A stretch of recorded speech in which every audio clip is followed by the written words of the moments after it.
Bab 027. Nisa dan Mirza masuk ke dalam kamar.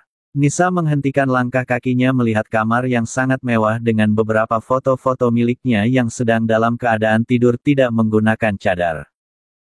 Nisa tertawa melihat suaminya, di mana kakak mengambil foto-foto ini. Bagaimana jika ada yang masuk ke dalam kamar ini, Kak? Kata Nisa memegang satu bingkai fotonya. Tidak ada yang akan masuk ke dalam kamar ini sayang jika kau tidak mengizinkannya. Jawab Mirza masih terus menatap istrinya. Nisa menyimpan foto di tangannya mengedarkan pandangannya di dalam kamar itu. Pink, putih, kata Nisa. Ini kamar yang akan kita tinggali. Kukira kakak tidak menyukai warna pink. Nisa melangkah mendekati balkon. Aku memang tidak menyukainya sayang. Tapi kau menyukai warna ini, maka itu aku mewarnai kamar ini sesuai yang kau sukai, jawab Mirza membuka balkon di hadapan Nisa. Nisa melihat keluar balkon dan melebarkan bola matanya. Wow, ini sangat indah, ujar Nisa antusias berjalan ke balkon kamar menghirup udara melihat pemandangan pantai dengan ombak yang saling menyambar. Aku sudah menduga jika kau pasti sangat menyukai ini sayang, Mirza memeluk Nisa dari arah belakang yang sedang berdiri di balkon. Nisa tersenyum mengangkat tangan memegang punggung tangan suaminya yang melingkar di perut ratanya. Bagaimana kakak tahu semua yang aku sukai, dan aku juga tidak pernah mengatakan jika aku menyukai warna putih juga pink, Kak, tanya Nisa dengan senyuman yang tidak pernah pudar di wajah cantiknya. Aku melihat kau senang dengan warna putih dan pink. Jawab Mirza singkat. Makasih untuk semua yang kakak berikan padaku, lembut Nisa mengusap-usap punggung tangan suaminya. Tidak perlu berterima kasih sayang. Karena ini juga tidak gratis, bisik Mirza di telinga istrinya tersenyum penuh arti. Nisa menyerjit, tidak gratis. Memang aku mau bayar ini guna apa Kak? Yang benar saja, kesal Nisa pada suaminya karena menganggapnya tidak ikhlas. Bayar guna tubuhmu saja sayang. Aku sudah puasa dalam waktu yang cukup lama, bisiknya lagi dengan nada aneh. Nisa merinding mendengar nada aneh suaminya. Akhirnya mereka berdua kembali berenang dalam kenikmatan yang penuh gairah. Membuat cinta di hati mereka berdua semakin tumbuh dan berkembang biak. Tubuhnya bagaikan candu bagiku, ukiran senyumannya bagai obat kalah lelahku. Cintanya membuat aku seperti melayang. Kantor ABADIJAYA Group. Tok tok tok. Masuk, kata Mirza tanpa menghentikan jari-jarinya yang sedang sibuk dengan berkas-berkas yang berada di meja kerjanya. Zaki membuka pintu ruangan tuannya melangkah masuk ke dalam. Tuan, ada Tuan Nardi di luar ingin menemui Anda, kata sekretaris Zaki. Mendengar nama Nardi Mirza yang tadinya lagi sibuk langsung mengangkat pandangannya. Siapa? Ulang Mirza memastikan. Tuan Nardi tuan muda. Suruh dia masuk. Baik tuan. Zaki melangkah keluar kemudian mempersilakan Nardi untuk masuk ke dalam ruangan tuannya. Nardi melangkah masuk ke dalam. Hai Dude, santai Nardi mendudukkan tubuhnya di sofa yang berada di dalam ruangan Mirza. Mirza menatap curiga pada Nardi dan tahu apa niat Nardi datang ke kantornya, jika kau datang kemari ingin berbicara pasal dia. Lebih baik kau pulang. Aku tidak berminat, lagi pula aku sedang sibuk, kata Mirza langsung ke intinya. Dia tahu pasti kedatangan Nardi ke kantornya ingin membicarakan Rosa untuk menarik atau meringankan hukuman buat Rosa yang sedang berada di dalam penjara saat ini. Kau sangat sadis Dude. Kau tahu kan saat ini Rosa sedang hamil. Apa kau tidak ingin memberi keringanan padanya? Kau tidak kasihan padanya? Ujar Nardi menatap Mirza yang berada di meja kerjanya. Aku tidak peduli. Sudah 2 kali dia mencelakai istriku.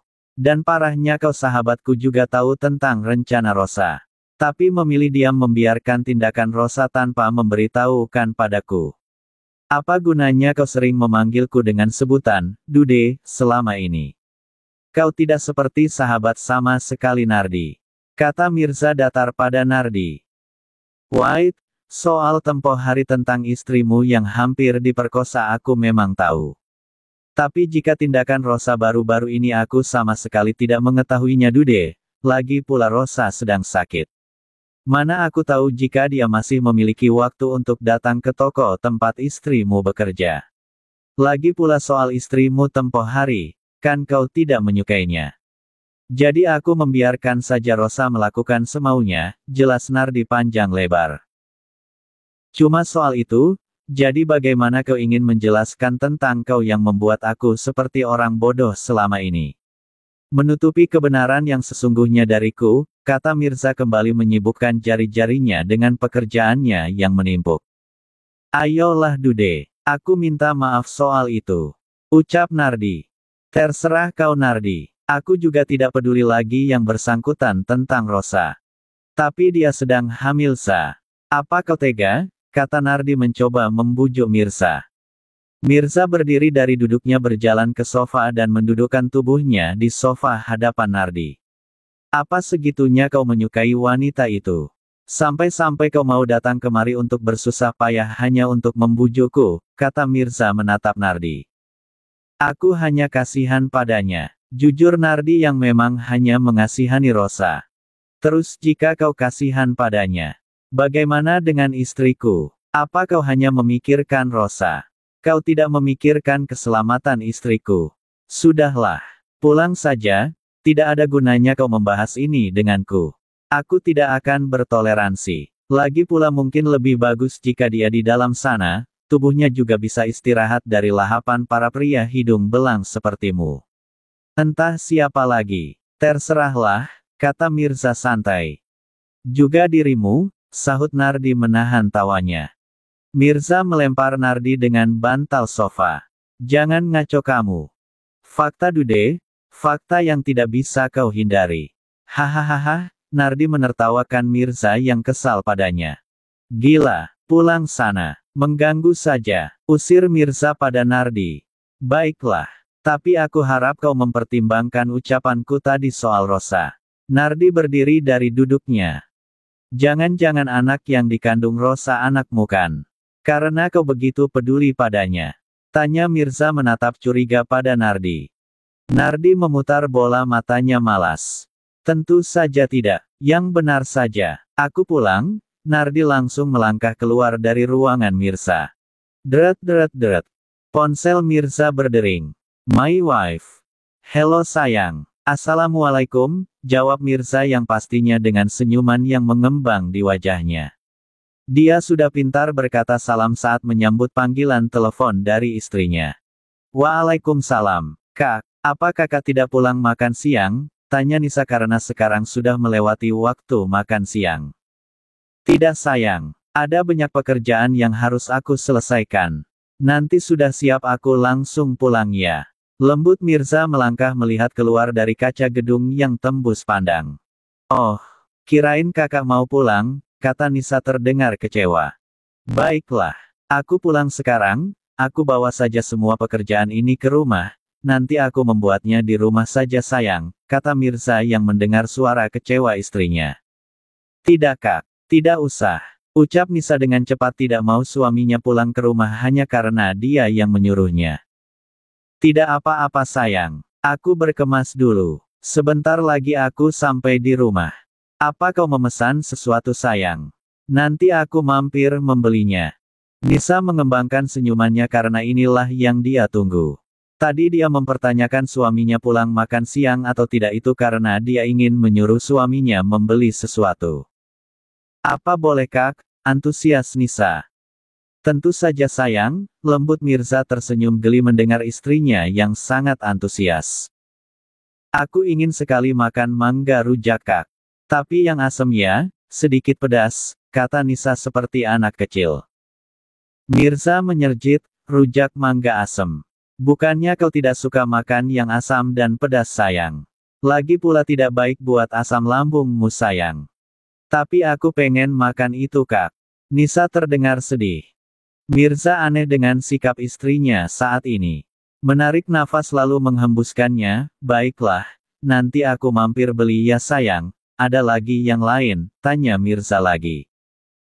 Itu saja kak, terima kasih, antusias Nisa kegirangan. Mirza menyerjit sangat asing dengan sikap istrinya karena baru saja dia bersedih tiba-tiba dia berubah menjadi antusias kembali. Ada apa dengannya? Kenapa aku merasa sangat asing dia bersikap seperti itu? Tapi aku suka. Batin Mirza mengulum senyum. Ya sudah, aku tutup dulu ya sayang. Ingin mengemasi berkas-berkas yang ingin ku bawa pulang. Oke kak, I love you. Kata Nisa langsung menutup ponselnya. Mirza lagi-lagi terbengong dengan sikap istrinya, karena Nisa biasanya memang banyak diam. Tapi hari ini dia bersikap aneh sekali. Mirza masih melihat layar ponselnya yang sudah mati. Apa dia benar-benar istriku? Kenapa dia sangat berbeda dari biasanya? Apa dia tersalah makan? Tapi tidak mungkin. Tadi aku lihat sarapannya juga seperti biasa, gumam Mirza menggaruk kepalanya yang tidak gatal. Mirza masih terus memikirkan sikap istrinya sambil mengemasi beberapa barang yang ingin dia bawa pulang. Di villa Nisa menghubungi Mbak Elina. Deret. Halo assalamualaikum Nisa, jawab Elina di seberang panggilan dengan tersenyum senang dia sudah sangat lama tidak menemui Nisa. Dia sangat merinduinya. Waalaikumsalam Mbak. Mbak apa kabar? Mana dedek bayinya? Tanya Nisa tersenyum. Mbak baik Nisa. Dedek bayi baru saja tidur. Kapan kau mengunjungi si dedek bayinya Nisa? Mbak juga sudah sangat merinduimu. Sudah sangat lama Mbak tidak melihatmu. Bagaimana dengan wajahmu Nisa? Apa sudah membaik? Kata Elina juga kembali bertanya pada Nisa. Sudah sangat baik Mbak. Alhamdulillah. Terus kapan kau berkunjung ke sini Nisa? Nanti aku tanyakan dulu Kak Mirza, kapan dia mau ke sana. Baiklah. Mbak tunggu ya. Iya Mbak. Setelah mereka berbincang-bincang Elina izin menutup ponselnya. Saat selesai menelpon, tiba-tiba sebuah tangan kokohnya melingkar di perut Nisa, astagfirullah. Nisa kaget langsung membalikkan tubuhnya. Ternyata suaminya sudah tiba di villa. Nisa juga tidak sadar jika Mirza sudah berada di kamar. Terlalu asik berbincang dengan Elina sampai-sampai dia lupa waktu tidak menyadari keberadaan suaminya. Kakak bikin kaget saja. Bukan aku yang membuatmu kaget sayang. Tapi kamunya yang terlalu serius berbicara lewat sambungan telepon. Memang siapa yang kau hubungi? Tanya Mirza pura-pura tidak mengetahui jika Elina yang menghubunginya. Nisa tidak menjawab suaminya. Dia hanya fokus pada rujak mangga yang berada di meja rias yang Mirza bawa tadi. Nisa melepas pelukan suaminya yang melingkar di perutnya berjalan menghampiri rujak mangga tersebut, mengambilnya berjalan ke balkon dan duduk di sana kemudian membuka rujak mangga dan langsung memakannya. Ini enak banget. Beli di mana sih kak? Mirza masih melongo melihat istrinya yang mengabaikannya. Aku diabaikan hanya karena rujak mangga. Seharusnya aku tidak membelinya tadi, gumam Mirza berjalan menghampiri istrinya dan melihat istrinya yang sedang memakan rujak mangga dengan wajah yang sangat bahagia. Mirza melihat ke arah rujak mangga yang istrinya makan. Gelek. Menelan salivanya. Dia yang merasa ngeri karena memperhatikan istrinya sama sekali tidak terlihat kemasanan. Apa rujaknya tidak masam? Kau terlihat biasa saja memakan itu sayang, tanya Mirza sedikit penasaran. Dia tidak menjawab pertanyaan istrinya yang tadi. Tidak kok kak. Coba deh, Nisa menyodorkan mangga ke arah mulut suaminya. Tidak sayang. Kau saja, tolak Mirza dengan halus. Coba dulu. Ini manis kok, bohong Nisa lebih mendekatkan lagi rujak mangga itu di hadapan mulut suaminya.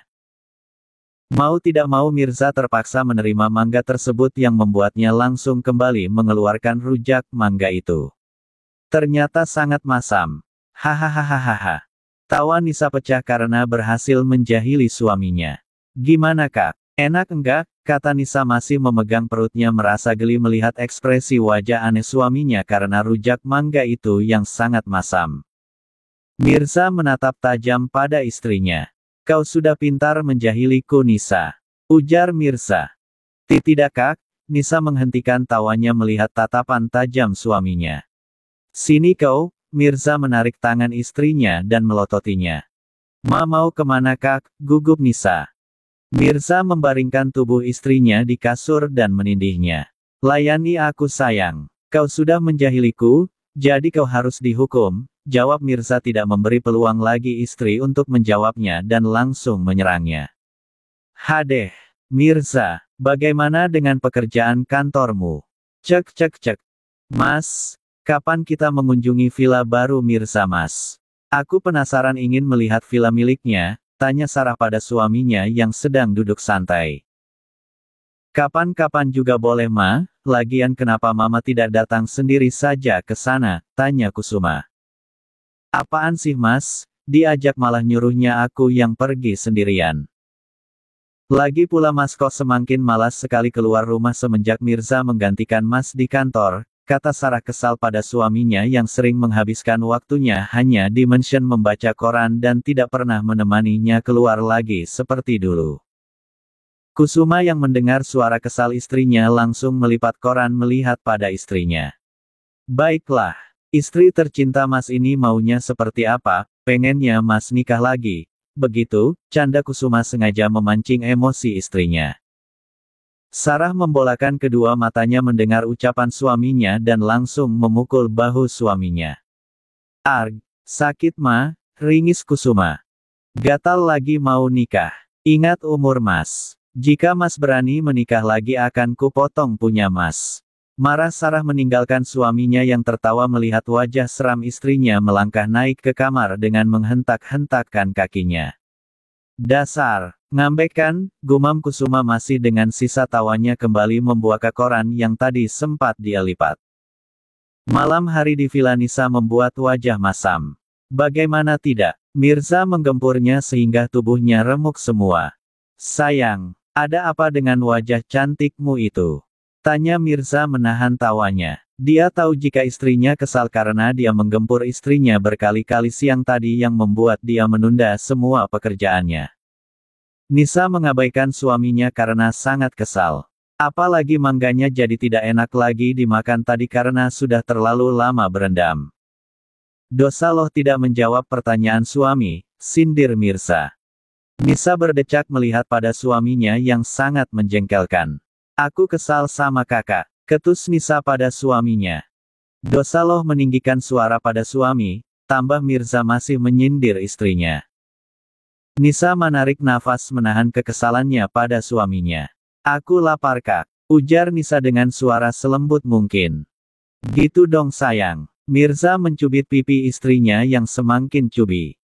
Ayo kita turun ke bawah untuk makan. Mungkin Bik Ririn, istri Pak Has, sudah siap menyediakan makan malam. Kata Mirza berdiri dari duduknya dan menggandeng sang istri tercinta untuk turun ke lantai bawah dengan memeluk pinggangnya. Mirza memang sudah menyuruh Pak Has untuk membawa istrinya tinggal di vilanya. Agar ada yang menemani istrinya di rumah. Juga ada 2 pelayan lainnya yang membersihkan villa itu. Mirza sengaja tidak terlalu banyak memperkerjakan pelayan di vilanya. Pelayan Mirza juga semuanya sudah bersuami. Tidak seperti tempo hari di villa lamanya, kebanyakan pelayannya wanita yang belum bersuami.